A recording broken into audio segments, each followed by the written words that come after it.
Hello बच्चों, आज हम आपका यूरोप में राष्ट्रवाद का फर्स्ट पेज के मैंने आपके क्वेश्चन निकाल के दे दिए थे। आज हम सेकंड पेज पे जो क्वेश्चन है वो क्वेश्चन करेंगे। पहला क्वेश्चन है, राष्ट्रवाद की पहली अभिव्यक्ति कहाँ और कब हुई? आपको ही पता, सबसे पहले राष्ट्रवाद 19वीं शताब्दी में यूरोप में आया था और यूरोप के देश जो फ्रांस है उसमें पहली अभिव्यक्ति हुई थी राष्ट्रवाद की 1789 में। सेकंड क्वेश्चन है, फ्रांसीसी क्रांति से जो राजनीतिक और संवैधानिक बदलाव हुए उनसे प्रभुसत्ता किसके पास हस्तांतरित हो गई? और दूसरा क्वेश्चन है, फ्रांसीसी क्रांति से जो राजनीतिक और संवैधानिक, जब फ्रांस के लोगों ने वहां पर क्रांति करके राजा को राजतंत्र खत्म कर दिया था और पहले तो राजा की शक्तियों को कम करने वाला संविधान बनाया था, फिर राजतंत्र खत्म कर दिया था। तो उससे क्या हुआ था, प्रभु सत्ता यानी कि देश को चलाने की जो शक्ति थी वो पहले किसके हाथ में थी, फिर किसके हाथ में चलेगी? तो प्रभु सत्ता राजतंत्र से निकलकर यानी कि राजा से निकलकर फ्रांसीसी नागरिकों के समूह में हस्तांतरित हो गई। यानी कि पहले राजा चलाता था राजतंत्र के द्वारा देश को, अब लोकतंत्र आ गया और देश के नागरिकों के हाथ में देश को चलाने की शक्ति चली गई। फ्रांस की क्रांति से जो राजनीतिक और संवैधानिक बदलाव हुए उनसे प्रभुसत्ता राजतंत्र से निकलकर फ्रांसीसी नागरिकों के समूह में हस्तांतरित हो गई। मतलब पहले राजतंत्र में राजा देश को चलाता था, अब जब क्रांति द्वारा लोगों ने वहां का संविधान बनाकर राजतंत्र खत्म कर दिया तो वहां पर अब जो देश को चलाने की शक्ति थी वो लोकतंत्र के द्वारा देश के नागरिकों के समूह के पास चली गई।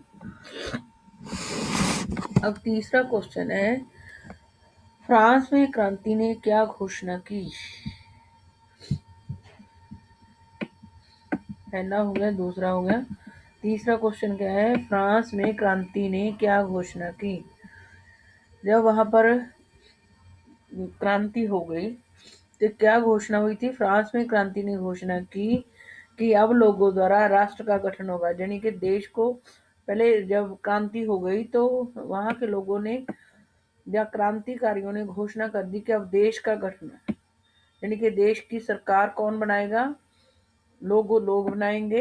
राष्ट्र का गठन का मतलब देश की सरकार कौन बनाएगा? लोग बनाएंगे और वही उसकी नियति तय करेंगे। नियति तय करने का मतलब जो आगे देश के लिए नीतियां बनेंगी वो देश के लोग बनाएंगे। फ्रांस में क्रांति ने घोषणा यानी कि जो क्रांति लोगों ने करी थी उन्होंने ये घोषणा कर दी थी कि अब लोगों द्वारा राष्ट्र का गठन होगा, यानी कि देश की सरकार बनेगी और वही उसकी नियति तय करेंगी। अगला चलते हैं। क्रांति के बाद लोगों ने कह दिया था कि अब देश को राजा नहीं चलाएगा, देश के लोग चलाएंगे और उसकी नीतियां भी देश के लोग बनाएंगे। चौथा क्वेश्चन, फ्रांस में कौन से विचारों ने संयुक्त समुदाय के विचार पर बल दिया जिसे एक संविधान के अंतर्गत समान अधिकार प्राप्त थे? फ्रांस में कौन से विचारों ने संयुक्त समुदाय के विचार पर बल दिया? मतलब वो कौन से शब्द थे जिसने संयुक्त समुदाय के विचार पर बल दिया? मतलब एक जैसा समुदाय बनाने में हेल्प करी। वहां पर कौन से ऐसे विचार लेके आए थे क्रांतिकारी जिन्होंने वहां के लोगों को एक संयुक्त समुदाय पर बल दिया जिसे एक संविधान के अंतर्गत समान अधिकार प्राप्त थे? मतलब ऐसा कौन से विचार लेके आए क्रांतिकारी लोग वहां पर जिससे कि देश के लोग एक संयुक्त समुदाय बन गया और जिनको संविधान द्वारा समान अधिकार दिए गए?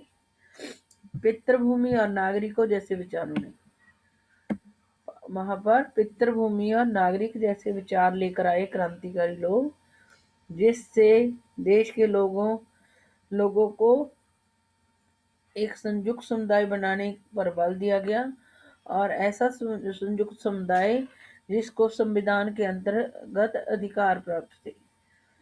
अब 5वां क्वेश्चन, फ्रांस में कौन से झंडे ने पुराने राजध्वज की जगह ले ली? तिरंगे झंडे ने। फ्रांस में कौन से झंडे ने पुराने राजध्वज की जगह ले ली? फ्रांस का तिरंगा झंडा। फ्रांस में राजतंत्र खत्म होने और राष्ट्रवाद आने के बाद फ्रांस में कैसी केंद्रीय प्रशासनिक व्यवस्था लागू की गई? फ्रांस में जब राजतंत्र खत्म हो गया और वहां राष्ट्रवाद आने के बाद फ्रांस में कैसी केंद्रीय प्रशासनिक व्यवस्था लागू हुई थी? जब राजतंत्र खत्म हो गया तो कौन से रूल वहां पर लागू किए गए थे? उत्तर, निम्नलिखित केंद्रीय प्रशासनिक व्यवस्था लागू की गई थी। नंबर, जिसके तहत फ्रांस के भूभाग पर रहने वाले सभी नागरिकों के लिए समान कानून बनाए गए। मतलब ऐसी केंद्रीय प्रशासनिक व्यवस्था लागू की गई जिसमें फ्रांस की भूमि पर रहने वाले सभी नागरिकों को समान कानून बनाए गए। जो आंतरिक आयात निर्यात शुल्क थे वो समाप्त कर दिए गए। मतलब बाहर से आए सामान पर जो टैक्स लगता था और देश से बाहर जाने वाले सामान पर जो अपने ही मतलब फ्रांस के अंदर ही एक क्षेत्र से दूसरे क्षेत्र में जाने पर आयात निर्यात पर जो शुल्क लगते थे वो समाप्त कर दिए गए। मतलब फ्रांस से बाहर नहीं, फ्रांस के अंदर ही आपको पता वहां पर बहुत कई तरीके की मुद्राएं चलती थी, नाप तोल के पैमाने अलग अलग थे, जिसके कारण एक व्यक्ति को एक जगह से दूसरी जगह जाने पर बहुत सारे टोल टैक्स चुकाने पड़ते थे। तो वहां पर जब देश में राजतंत्र खत्म हो गया तो आजाद निर्यात शुल्क समाप्त कर दिए गए जो फ्रांस के अंदर लगते थे। नापने की एक समान व्यवस्था लागू करी गई। पहले अलग अलग थी, हर क्षेत्र के अंदर नापने तोलने की व्यवस्था वो भी एक समान कर दी गई। क्षेत्रीय बोलियों को जो अलग अलग एरिया में बोलियां बोली जाती थी, मतलब वो बोली तो जाती थी लेकिन उनको कोई हतोत्साहित किया गया। क्षेत्रीय बोलियों को हतोत्साहित किया गया और जो फ्रेंच भाषा पेरिस में बोली और लिखी जाती थी वही राष्ट्र की साझा भाषा बना दी गई। फ्रांस के अंदर जब राजतंत्र खत्म हो गया और राष्ट्रवाद आया तो फ्रांस में कैसी केंद्रीय शासनिक व्यवस्था लागू की गई? नीचे मतलब कि सारे जो फ्रांस में लोग रहते थे उनको उनके लिए समान कानून बनाए गए। वहां पर जो आयात निर्यात की शुल्क लगते थे, काफी तोलने नापने की व्यवस्था अलग अलग होने के कारण अलग अलग क्षेत्रों की, तो वो आंतरिक आयात निर्यात शुल्क समाप्त कर दिए गए। नापने की एक समान व्यवस्था लागू कर दी गई। पहले थोड़े से एरिया के बाद ही नापने तोलने की व्यवस्था अलग हो जाती। जैसे हमने कपड़ा नापने का देखा, एलए थी वहां की नापने की जो इकाई थी, लेकिन एलए का जो वो था नाप था वो हर क्षेत्र में अलग अलग था। किसी में 65.5 सेंटीमीटर था, कहीं 63 था, कहीं 55 सेंटीमीटर था। तो इस तरीके से नापने की एक जो अलग अलग व्यवस्था थी उसको एक समान बनाया गया। क्षेत्रीय बोलियों को हतोत्साहित किया गया और फ्रेंच भाषा जो पेरिस में बोली और लिखी जाती थी उसे ही राष्ट्र की साझा भाषा यानी कि फ्रांस की साझा भाषा बना दी गई। अब है 7वां क्वेश्चन, फ्रांस के क्रांतिकारियों ने क्या घोषणा की थी? फ्रांस के क्रांतिकारियों ने घोषणा की कि फ्रांसीसी राष्ट्र का यह भाग्य और लक्ष्य था कि वह यूरोप के लोगों को निरंकुश शासकों से मुक्त कराए। आप लोगों को पता है कि जब तक फ्रांस में क्रांति नहीं हुई थी तो पूरी दुनिया ये कहती थी कि समाज को बदला नहीं जा सकता, लेकिन फ्रांस की क्रांति के बाद पूरी दुनिया मान गई कि हाँ, समाज को बदला जा सकता है। तो क्रांतिकारी लोगों को जो फ्रांस में जिन्होंने क्रांति करी थी, तो फिर उनको ये लग रहा था कि फ्रांसीसी देश है जो वो उसका ये भाग्य था, उसके भाग्य में लिखा था और उसका उद्देश्य भी था कि खुद ने तो फ्रांस ने अपने आप को निरंकुश राज्य से मुक्त कराया ही है, और जो यूरोप के अंदर दूसरे लोग और देश हैं उनको भी निरंकुश शासकों से मुक्त कराई। अपने देश के अंदर फ्रांस के क्रांतिकारियों ने जब राजतंत्र को खत्म करके निरंकुश राज्य से मुक्ति पाली, तो फ्रांसीसी क्रांतिकारियों को लगता था कि ये उनके किस्मत में लिखा हुआ था, और उनका लक्ष्य भी था, उद्देश्य भी था कि वे यूरोप के लोगों को निरंकुश राजाओं से मुक्ति दिलाएं, और फ्रांस यूरोप के अन्य लोगों को राष्ट्रों में गठित होने में मदद देगा। अर्थात मतलब जब वो अपने देश से राजतंत्र खत्म कर देंगे, जो फ्रांस ने तो कर ही दिया था, अगर बाकी जो यूरोप के देश थे वो भी अपने निरंकुश राजाओं को खत्म कर देगा, तो हर जो फ्रांस यूरोप के इस तरीके से फ्रांस यूरोप के जो दूसरे राष्ट्र थे उनको राष्ट्र राज्य में गठित होने में मदद करेगा। ये फ्रांस के क्रांतिकारी सोचते थे कि ये फ्रांसीसी राष्ट्र का भाग्य और लक्ष्य है। आगे चलते हैं। 8वां क्वेश्चन, जब फ्रांस की क्रांतिकारी घटनाओं की खबर यूरोप के विभिन्न शहरों में पहुंची तो किसने और कौन से क्लबों की स्थापना करनी शुरू कर दी थी? जब फ्रांस की क्रांतिकारी घटनाओं की खबर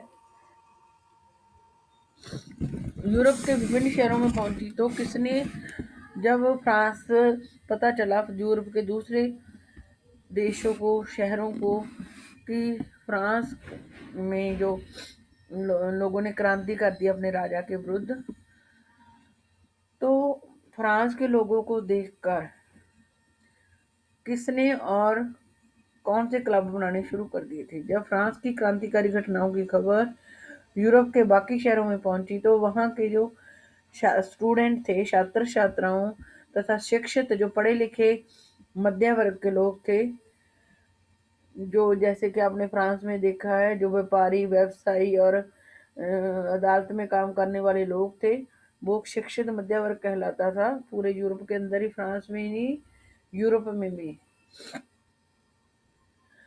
फ्रांस के अंदर तो जैकोबिन क्लब की स्थापना हुई ही थी, लेकिन फ्रांस की क्रांतिकारी घटनाओं की खबर सुनकर यूरोप के बाकी शहरों के जो स्टूडेंट्स थे उन्होंने, और जो पढ़े लिखे मध्य वर्ग के लोग थे उन्होंने जैकोबिन क्लब की स्थापना करनी शुरू कर दी थी।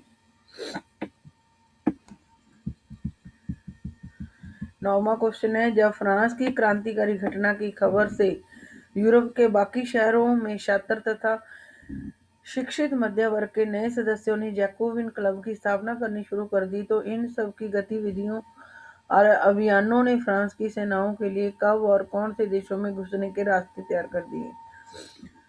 जब फ्रांस के अंदर क्रांतिकारी घटनाएं हो रही थी, फ्रांस के लोग अपने निरंकुश राजा के विरुद्ध लड़ाई लड़ रहे थे, तो दूसरे जो यूरोप के देशों के शहर थे वहां पर भी जो स्टूडेंट थे और शिक्षित मध्य वर्ग था उन्होंने भी फ्रांस की तरह जैकोबिन क्लब बनाने शुरू कर दिए थे।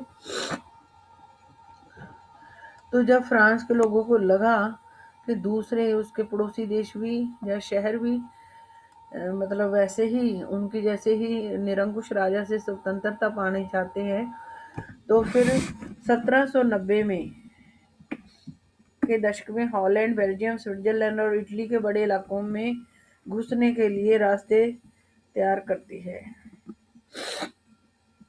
गलती से लिखा गया तैयार करती है। 1790 के दशक में तो जो वहां की सेनाएं थी, फ्रांस की सेनाओं के लिए, कब? 1790 में। और कौन से देशों में घुसने के? हॉलैंड, बेल्जियम, स्विट्जरलैंड, इटली के बड़े इलाकों में घुसने के लिए रास्ते तैयार करती है। जब फ्रांस के लोगों ने ये देखा कि फ्रांस के राजतंत्र के विरुद्ध लड़ाई लड़ते हुए देखकर यूरोप के बाकी शहरों में भी वैसी ही गतिविधियां होने लगी हैं जैसे फ्रांस में होने लगी हैं, तो फ्रांस की सेनाओं ने 1790 में हॉलैंड, बेल्जियम और स्विट्जरलैंड और इटली के बड़े इलाकों में घुसना शुरू कर दिया था। मतलब वहां पर वो राष्ट्रवाद की का विचार लेकर जा रहे थे। राष्ट्रवाद का विचार ले जाकर 1790 में हॉलैंड, बेल्जियम, स्विट्जरलैंड और इटली के बड़े इलाकों में फ्रांस की सेना घुस गई थी। क्रांतिकारी युद्ध शुरू होने के साथ ही फ्रांसीसी सेनाएं राष्ट्रवाद के विचार को कहां ले जाने लगी? विदेशों में। जैसे ही फ्रांस में क्रांतियां शुरू हो गई, वैसे ही फ्रांसीसी सेनाएं राष्ट्र का विचार दूसरे देशों में भी, जो यूरोप के दूसरे देश थे उनको विदेशी गए, विदेशों में भी ले जाने लगी। 11वां क्वेश्चन, फ्रेंच बास्टील में क्रांतिकारी भीड़ के प्रवेश चित्र को उससे मिलते जुलते कहाँ के किले के बगल में बनाया गया? जो फ्रांस का बास्टील का किला था, उसमें जब क्रांतिकारी भीड़ पेरिस में घुसी थी तो उसका एक चित्र था जो कि फ्रांस के बास्टील किले से मिलते जुलते किले के पास में ही लगाया गया था। तो वो किला कौन सा था जिसके पास बास्टील फ्रेंच बास्टील में क्रांतिकारी भीड़ के प्रवेश का चित्र फ्रेंच के बास्टील किले से मिलते जुलते किले के बगल में लगाया गया था? तो वो कौन सा किला था कि जिसके बगल में वो फ्रेंच के बास्टील के क्रांतिकारी भीड़ के प्रवेश का चित्र लगाया गया था? वो जर्मन प्रांत, जर्मनी के प्रांत कैसल के किले के बगल में, जर्मन प्रांत कैसल के किले के बगल में। फ्रेंच बास्टील में क्रांतिकारी भीड़ के प्रवेश के चित्र के साथ कौन सा नारा दिया गया? जब फ्रेंच बास्टील में क्रांतिकारी भीड़ घुसी थी, उसका चित्र था एक, तो उस चित्र के साथ क्या नारा दिया गया था जो जर्मन प्रांत कैसल के किले के बगल में लगाया गया था? लोगों को अपनी आजादी मुट्ठी में कर लेनी चाहिए। जर्मनी के प्रांत कैसल के किले के बगल में फ्रेंच का जो बास्टील किले में क्रांतिकारी भीड़ के प्रवेश का जो चित्र था, वो जो लगाया गया था, उस चित्र के साथ एक नारा भी दिया गया था। वो नारा था, लोगों को अपनी मुट्ठी आजादी में कर लेनी चाहिए। जर्मनी के प्रांत कैसल के किले में जो फ्रेंच बास्तील किले में क्रांतिकारी भीड़ के प्रवेश का चित्र था, वो लगाया गया था जर्मन प्रांत कैसल के किले में। तो उस चित्र के साथ एक नारा भी था। वो नारा क्या था? लोगों को अपनी आजादी मुट्ठी में कर लेनी चाहिए। 13th क्वेश्चन है, एक जर्मन पंचांग या तिथि पत्र का मुख्य पृष्ठ किसने और कब डिजाइन किया? जैसे हमारे कैलेंडर बनते हैं, वैसे ही जर्मन पंचांग तथा तिथि पत्र का जो पहला पृष्ठ था, वो हमने देखा इस चैप्टर में। वो किसने और कब डिजाइन किया? पत्रकार एंड्रियास रेबमान ने 1798 में डिजाइन किया था। जर्मन पंचांग जैसे हमारे कैलेंडर होते हैं, वैसे ही पंचांग बनाया गया था जो इस बुक में दे रखा है। जो उसका पहला पृष्ठ था, मुख्य पृष्ठ था, उसको किसने और कब बनाया था? पत्रकार एंड्रियास रेबमान ने 1798 में डिजाइन किया था। एंड्रियास रेबमान कौन था? ये आप बुक में देखोगे तो मिल जाएगा, एक अलग दे रखा है। तो एंड्रियास रेबमान कौन था? एंड्रियास रेबमान एक पत्रकार था जो मेज नामक शहर में रहता था और वह जर्मन जैकोबिन क्लब का सदस्य था।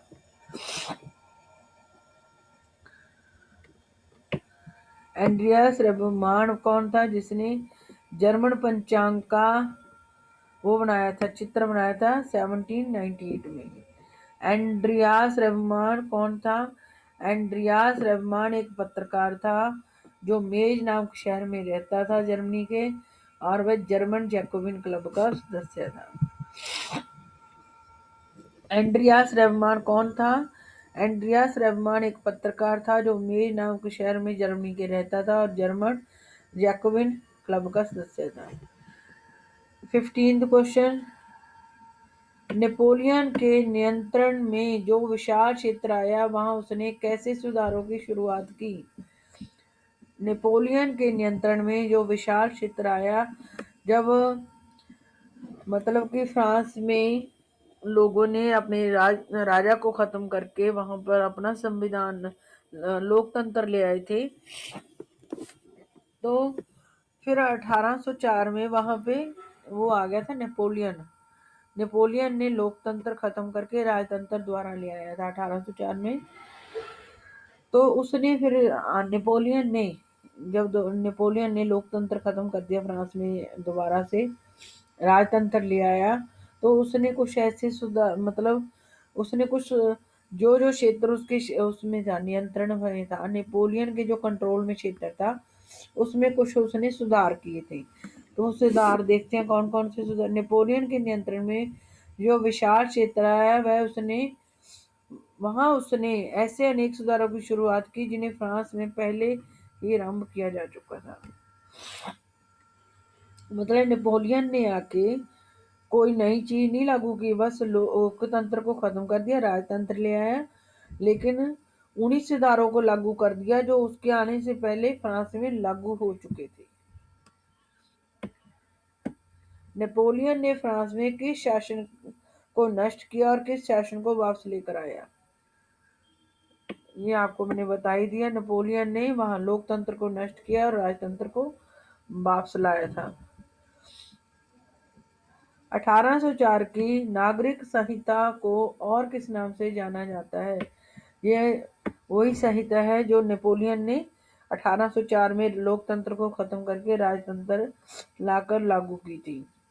1804 के नागरिक संहिता को आमतौर पर नेपोलियन की संहिता के नाम से भी जाना जाता है।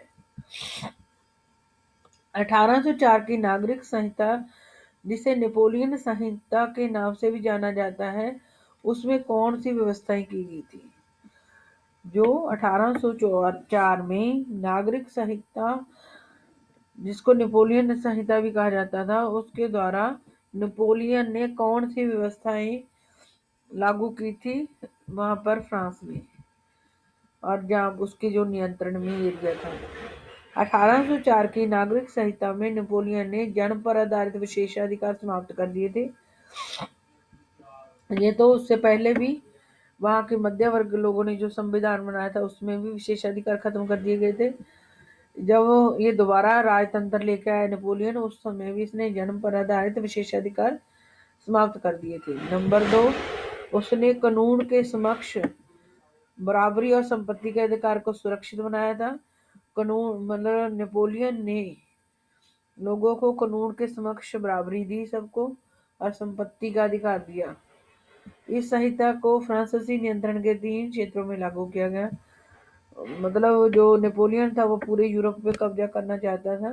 जहां जहां नेपोलियन के होते ही फ्रांस का नियंत्रण हो चुका था, जिन क्षेत्रों में, वहां पर ये नेपोलियन की संहिता लागू की गई। डच गणतंत्र, स्विट्जरलैंड, इटली और जर्मनी में नेपोलियन ने प्रशासनिक विभाजन को सरल बनाया।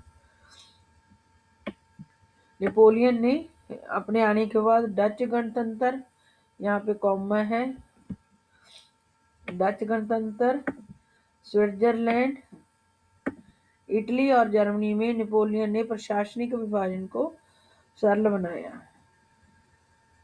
सामंती व्यवस्था को खत्म किया। उसने नागरिक संहिता लागू करने के बाद सामंती व्यवस्था को खत्म किया। सामंती व्यवस्था के अधीन फ्रांस में किसानों से कर लेते थे, जो कुलीन वर्ग था, वो भी खत्म कर दिया गया। किसानों को भूदास्तव और जागीरदारी शुल्कों से मुक्ति दिलाई। किसान बड़े बड़े जमींदारों के जमीनों पर दास बनकर उनकी सेवा करते थे, वो भी भूदास्तव भी खत्म कर दिया गया। सामंती व्यवस्था भी खत्म कर दी गई। जागीरदारी शुल्कों से भी मुक्ति दिला दी किसानों को। सामंती व्यवस्था खत्म कर दी, किसानों को भू दास्तव और जागीरदारी शुल्कों से भी मुक्ति दिलाई। शहरों में कारीगरों के श्रेणी संघों के नियंत्रण को हटा दिया गया। शहरों में जो कारीगरों के श्रेणी संघ थे, उनसे नियंत्रण हटा दिया गया। यातायात और संचार सुविधाओं को सुधारा गया है। यातायात और संचार सुविधाओं को, व्यवस्थाओं को सुधारा गया। आने जाने और जो एक दूसरे से मतलब संबंध जोड़ने की संचार व्यवस्थाएं थी। यातायात और संचार व्यवस्थाओं को सुधारा गया। नंबर एक, ये तो पहले ही सारी चीजें नेपोलियन से पहले भी जब लोकतंत्र ले आए थे वहां के क्रांतिकारी फ्रांस के, उन्होंने वैसे ही पहले भी ये कानून लागू कर दिए थे। लेकिन जब नेपोलियन 1804 में आया, उसने लोकतंत्र खत्म करके राजतंत्र लेके आया, तो उसके बाद फिर उसने वही कानून लागू कर दिए थे जो क्रांतिकारी लोगों ने या जैकोबिन क्लब के लोगों ने या मध्य वर्गीय लोगों ने संविधान लागू करके लागू किए थे। जन्म पर आधारित विशेषाधिकार समाप्त कर दिए गए। फ्रांस के सभी लोगों को कानून के समक्ष बराबरी और संपत्ति का अधिकार दिया गया। और इसने जो ये संहिता थी ये वहां वहां लागू कर दी जिन जहां जहां फ्रांस का नियंत्रण था। डच गणतंत्र, स्विट्जरलैंड, इटली और जर्मनी में नेपोलियन ने प्रशासनिक जो विभाजन थे उनको सरल बनाया, सामंती व्यवस्था को खत्म किया, किसानों को भूदास्तव और जागीरदारी शुल्कों से मुक्ति दिलाई, शहरों में भी कारीगरों और श्रेणी संघों से नियंत्रण को हटा दिया गया, यातायात और संचार व्यवस्थाओं को सुधारा गया। 19वां, किस किस ने नेपोलियन द्वारा दी गई नई आजादी चखी? किसानों, कारीगरों, मजदूरों और नए उद्योगपतियों ने नेपोलियन ने जो नई नई आजादी थी उसको चखा। किस किस ने नेपोलियन द्वारा दी गई नई नई आजादी चखी? किसानों, कारीगरों, मजदूरों और नए उद्योगपतियों ने नेपोलियन द्वारा दी गई नई नई आजादी चखी। नेपोलियन की संहिता लागू होने के बाद उद्योगपति और सामान बनाने वाले लघु उत्पादक क्या समझने लगे? उद्योगपति और खास तौर पर सामान बनाने वाले लघु उत्पादक यह समझने लगे कि एक समान कानून, मानक भार और एक राष्ट्रीय मुद्रा से एक इलाके से दूसरे इलाके में वस्तुओं और पूंजी के आवागमन में सहूलियत होगी। आप लोगों को पहले पता है कि वहां पर पहले यूरोप के अंदर बहुत सारी मुद्राएं चलती थी और थोड़े से क्षेत्र के बाद ही नाप तोल के जो पैमाने थे वो बदल जाते थे, जिसके कारण सामान बनाकर बेचने वाले लोगों को बहुत सारी दिक्कतों का सामना करना पड़ता था। एक जगह से दूसरी जगह सामान बेचने अगर वो जाते थे उनको कई कई टोल टैक्स पे करने पड़ते थे। लेकिन जब नेपोलियन ने अपनी सहायता लागू करके वहां पर समान पैमाने शुरू कर दिए, समान कानून बना दिए, एक समान तोलने नापने की व्यवस्था लागू कर दी और एक मुद्रा लागू कर दी, तो उसके बाद जो सामान बनाने वाले छोटे उत्पादक थे और उद्योगपति थे उनके लिए एक जगह से दूसरी जगह वस्तुएं ले जाने और पूंजी ले जाने में उनको सहूलियत हो गई। किस किस को हुई थी? उद्योगपतियों और खासकर तौर पर जो छोटे सामान बनाने वाले लघु छोटे उत्पादक थे उनको वो समझने लगे थे कि एक समान कानून, मानक भार और एक राष्ट्रीय मुद्रा से आ जाने से एक इलाके से दूसरे इलाके में वस्तुओं और पूंजियों को ले जाने में सहूलियत होगी। 21, नेपोलियन ने जो इलाकों को जीता था वहां पर नेपोलियन और फ्रांस के शासन के प्रति स्थानीय लोगों की क्या प्रतिक्रिया थी? नेपोलियन ने वो चाहता था कि पूरे यूरोप के अंदर वो अपना राज कायम कर ले, तो इसलिए वो यूरोप के मतलब जो उसके आसपास के क्षेत्र थे उन पर कब्जा करता जा रहा था। और जब जिस जिस जिस जगह वो कब्जा करता जा रहा था वहां के लोगों ने, वहां के जो स्थानीय लोग थे उन्होंने उसके मतलब नियंत्रण के बाद कैसा महसूस किया। नेपोलियन ने जो इलाकों को जीता था वहां पर नेपोलियन और जो फ्रांस के शासन के प्रति स्थानीय लोगों की मिली जुली प्रतिक्रिया थी। पहले तो उन्होंने इसका स्वागत किया था। शुरुआत में स्विट्जरलैंड, हॉलैंड और कुछ शहरों में जैसे वर्सेल्स, मेज, मिलान और बोर्सा में फ्रांसीसी सेनाओं, यहाँ पे कॉमे लगा लेना आप लोग, वर्सेल्स, मेज और मिलान और बोर्सा में फ्रांसीसी सेनाओं का स्वागत स्वतंत्रता का तोहफा देने वाले की तरह किया गया। शुरू शुरू में तो क्या हुआ, स्विट्जरलैंड, हॉलैंड और कुछ शहर है जैसे ब्रसेल्स में, मेज, मिलान और बोर्सा में फ्रांसीसी सेनाओं का स्वागत स्वतंत्रता देने वाले के रूप में किया गया। लेकिन जैसे ही लोगों को समझ आया कि ये जो आज़ादियाँ उसने नेपोलियन ने दी हैं, वो उन करों जो उसने कर लगाए थे वहाँ पर, मतलब वो ज़बरदस्ती लोगों को फ़ौज में भर्ती कर रहा था, जो यूरोप के दूसरे हिस्सों पर कब्ज़ा करने के लिए। तो दी उसकी स्वतंत्रता उसके सामने उनको कम लग रही थी। वो कर भी बढ़ा रहा था, लोगों को ज़बरदस्ती उसमें भी कर रहा था भर्ती फ़ौज में। तो लोगों को बढ़ते कर और ज़बरदस्ती जो सेना में भर्ती कर रहा था, उसका जो नुकसान हो रहा था, वो उसके द्वारा दी गई स्वतंत्रता से कहीं ज़्यादा लग रहा था, जिसके कारण जल्दी ही लोग उसके दुश्मन बन गए।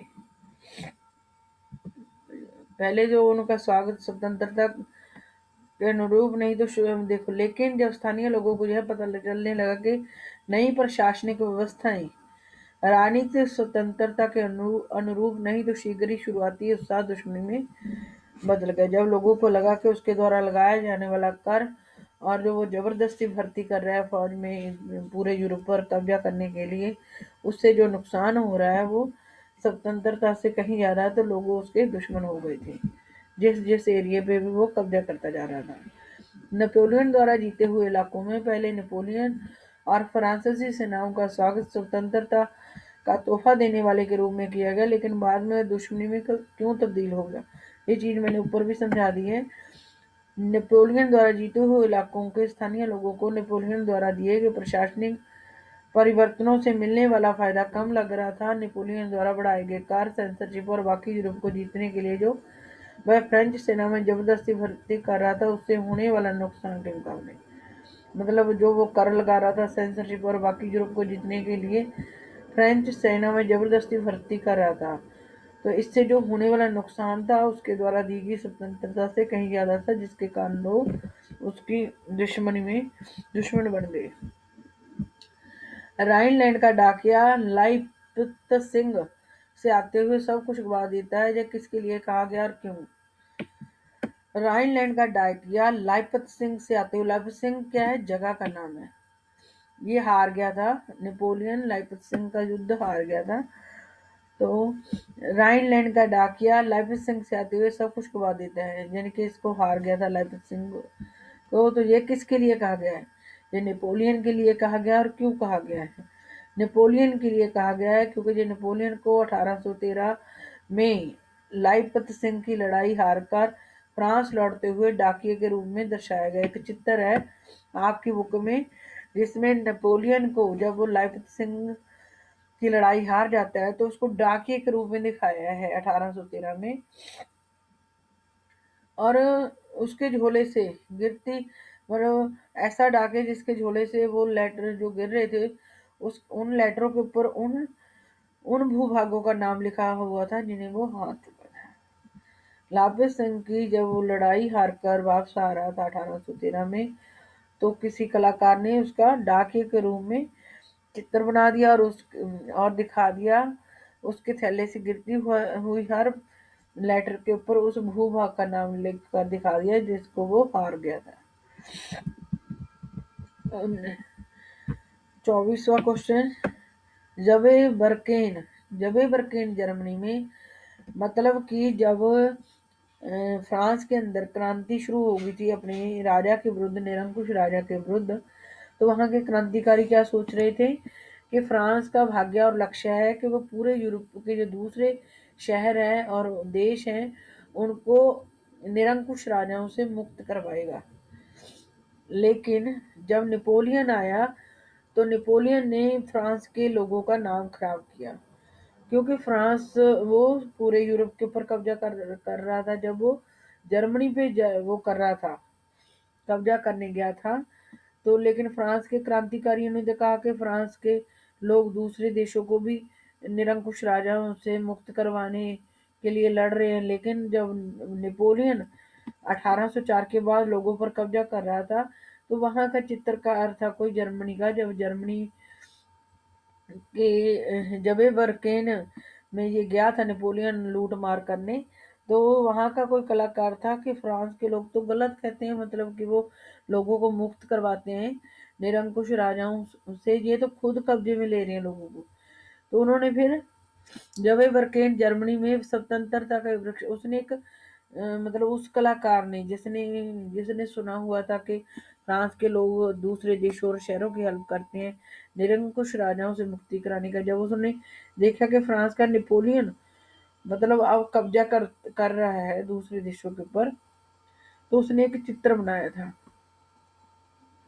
तो ये वही वाला रंगीन चित्र किस कलाकार ने बनाया, और उसने इस चित्र में क्या दिखाने की, जब वे बर्केन जर्मनी में स्वतंत्रता के वृक्ष का रोपण एक चित्र बनाया था, वो किस कलाकार ने बनाया था। जब ये वहां पर नेपोलियन है वहां के लोगों पर कब्जा करने गया था, लूट मार करने गया था। तो ये चित्र जर्मनी चित्रकार कार्ल कैस्पर फ्रिटिज द्वारा बनाया गया। जब वे बर्केन जर्मनी में स्वतंत्रता के वृक्ष के रोपण वाला जो चित्र है वो जर्मन चित्रकार कार्ल कैस्पर फ्रिटिज द्वारा बनाया गया। उस द्वारा बनाए गए इस चित्र का विषय है फ्रेंच सेनाओं द्वारा जवे बर्केन शहर पर कब्जा है। मतलब वो दिखाया गया कि कैसे फ्रांस की जो सेनाएं हैं वो जर्मनी के जवे बर्केन शहर पर कब्जा कर रही हैं। इस चित्र में उसने नीली सफेद लाल पोशाकों को पहने हुए फ्रांसीसी सेनाओं जो जो कार्ल कैस्पर ने जो चित्र बनाया स्वतंत्रता के वृक्ष रोपने वाला, उसने फ्रांस की जो सेनाएं हैं जिन्होंने नीली सफेद और लाल पोशाकों में पहन रखे उनको दमनकारी के रूप में दिखाया है, जो कि एक किसान की उनको जो फ्रांस के नेपोलियन के सैनिक थे उनको एक किसान से गाड़ी छीनते हुए दिखाया गया है। युवा महिलाओं को तंग करते हुए दिखाया हुआ गया है। इसने दिखाया कार्ल कर्सर ने जो भी देखा उसने इस चित्र में दिखा दिया। जब वे बर्केन जर्मनी में स्वतंत्रता के वृक्ष का रोपण चित्र में उसने फ्रांस के नेपोलियन के जो सैनिक लोगों को वहां तंग कर रहे थे कब्जा करते हुए उस चीज को दिखाया है भी कैसे किसान किसी किसान से वो गाड़ी छीन रहे थे, औरतों को तंग कर रहे थे और एक किसान को घुटने टेकने पर मजबूर कर रहे थे। ये नेपोलियन द्वारा जब यूरोप के दूसरे हिस्सों पर कब्जा किया जा रहा था उस समय बनाया गया चित्र है। ये आप वैसे याद नहीं होगा, याद कर लेना। जब वे बर्केन जर्मनी में जब नेपोलियन की सेनाएं कब्जा करने गई थी तो वहां का जर्मनी का एक चित्रकार था, उसने फ्रांस के बारे में पहले अच्छा सुन चुका था वो कि फ्रांस दूसरे यूरोप के देशों को निरंकुश राजाओं से मुक्ति दिलाएगा। बट जब नेपोलियन की सेनाओं को दूसरे क्षेत्रों पर कब्जा करते हुए देखा तो फिर उसने ये वाला चित्र बनाया था जब वे बर्केन जर्मनी में स्वतंत्रता के वृक्ष का रोपण। उसमें उसने वहां की जो फ्रांस की सेनाएं थी नीली सफेद और लाल पोशाकों में वो उनको दमनकारी दिखाया था, और दिखाया था कैसे वो किसी किसान से गाड़ी छीन रहे थे, महिलाओं को तंग कर रहे थे और एक किसान को घुटने टेकने पर मजबूर कर रहे थे। ये उस समय चित्र बनाया गया जब नेपोलियन की सेनाएं यूरोप के दूसरे क्षेत्रों पर कब्जा कर रही थी। 25वां क्वेश्चन है जब बर्केन स्वतंत्रता के वृक्ष रोपने वाले चित्र में उसके टॉप पर एक पट्टी पर जर्मन भाषा में लिखा था हमसे आजादी और समानता ले लो जिस मानवता का आदर्श है। मतलब जो उसने चित्र बनाया वृक्ष स्वतंत्रता के वृक्ष रोपण वाला उसके ऊपर एक पट्टी पर लिखा हुआ था जर्मनी के लोग नेपोलियन को कह रहे थे हमसे आजादी और समानता ले लो, ये समानता का आदर्श रूप है। इसके लिए इसके द्वारा कार्ल कैस्पर फ्रांसीसियों के किस दावे पर बैन कर रहा था, क्योंकि कार्ल कैस्पर ने तो यही सुना था कि फ्रांस के जो लोग हैं वो यूरोप के दूसरे देशों और शहरों की निरंकुश राजों से मुक्ति के लिए हेल्प करते हैं, बट ये तो खुद ही कब्जा कर रहे हैं। उसी चीज पर उसने व्यंग किया था। कार्ल कैस्पर स्वतंत्रता के वृक्ष रोपने वाले अपने चित्र में फ्रांसीसियों के इस दावे पर व्यंग कर रहे हैं कि जिन इलाकों में जाते थे वे राजतंत्र का विरोध कर मुक्तिदाता बन जाते थे, क्योंकि ये वहां के क्रांतिकारियों ने उस टाइम कहा था जब नेपोलियन वहां पर नहीं आया था, जब वो अपने निरंकुश राजा के विरुद्ध लड़ रहे थे। उन्होंने कहा था कि फ्रांस के लोग जिन इलाकों में जाते हैं वह राजतंत्र का विरोध करते हैं और मुक्तिदाता बन जाते हैं। लेकिन जब नेपोलियन ने कार्ल कैस्पर ने तो क्रांतिकारियों की बात सुनी थी, जब उन्होंने नेपोलियन को देखा कि फ्रांस का व्यक्ति दूसरे देशों के ऊपर कब्जा कर रहा है तो फिर उसने ये पट्टी पे लिख कर लगाकर ये फ्रांस के लोगों पर व्यंग किया था। तो ये क्वेश्चन आप जो, अगर आप ये सारे क्वेश्चन जो मैंने पहले करवाए और अब करवाए हैं इनको करते जाओगे तो बुक का कोई भी क्वेश्चन ऐसा नहीं रहेगा जो, मतलब आपको किसी हेल्प बुक की जरूरत नहीं है। बुक के हर पेज से क्वेश्चन निकाले हैं मैंने, और कोई भी लाइन और पैराग्राफ नहीं छोड़ा जिसमें से, या कोई भी चित्र नहीं छोड़ा जिसमें से कोई क्वेश्चन रह जाए। जो बच्चा इन क्वेश्चनों को कर लेगा तो उसके मार्क्स कभी भी कम नहीं आ सकते, बहुत अच्छे मार्क्स आएंगे।